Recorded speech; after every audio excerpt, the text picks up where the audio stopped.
welcome everyone. A lot of people. I have many fantasies, but oddly enough, the Rockstar one is not one of them, and never has been. I've always been teased by my friends for being something of a freak, in that I've never really been madly into music.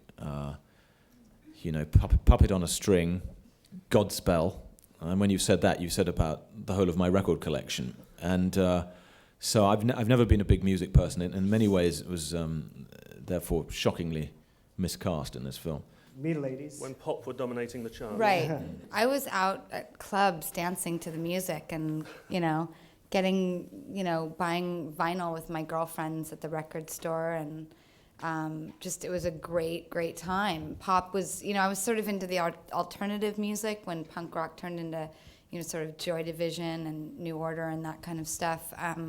Violent Femmes, The Clash, I loved all that. And then when you got like Go Gos, Beauty and the Beat, and you put that record on, it just blew my mind. And then there was Prince and Madonna and, Wham and Elton John and all these great, Heart, all these fun concerts to go to. It was just a very joyful time in music. I thought, the 80s were sort of carefree and full of, a certain, happiness, and I missed that. I liked the pop music from that time. Like Cyndi Lauper, how can you not sort of just enjoy in your heart that beautiful voice and fun music behind it? Yeah, and like I said earlier, I was sitting there miserably in a silent room, watching Newsnight. That my idea of a really good time in 1987. Particularly if there was a big disaster. I loved a disaster. Live out any sort of rock star fantasies? I had to perform twice in this, really. Once in the present day, which was tight trousers, high heels, and just a backing track.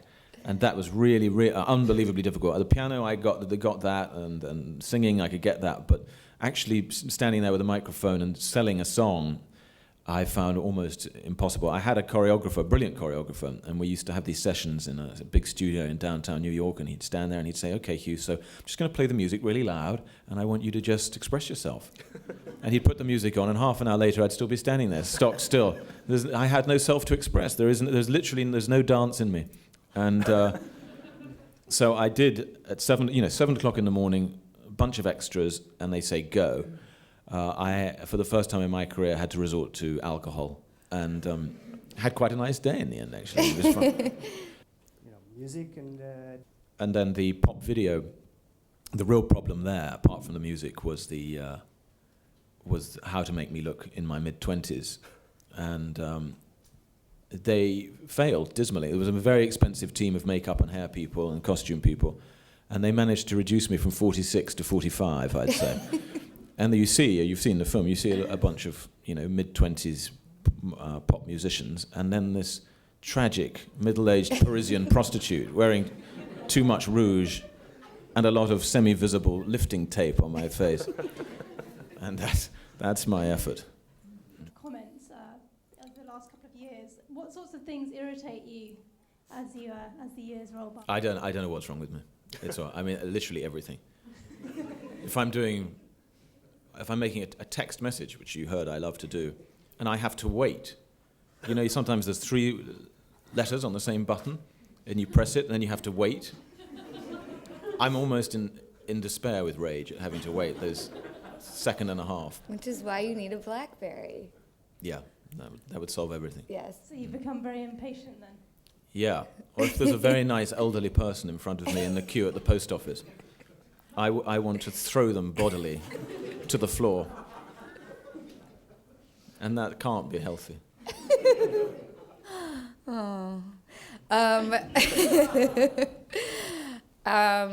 Well, I do love the world of music, and I've always been around it. My whole life I've collected records, gone to concerts. I did date a musician. I did live in that world.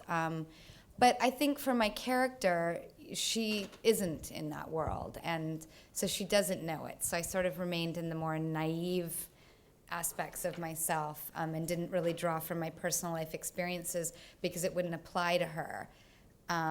But really quickly, to answer your musical question, that love song from Regina Spektor, Fidelity, I can't stop playing it lately. It's so beautiful.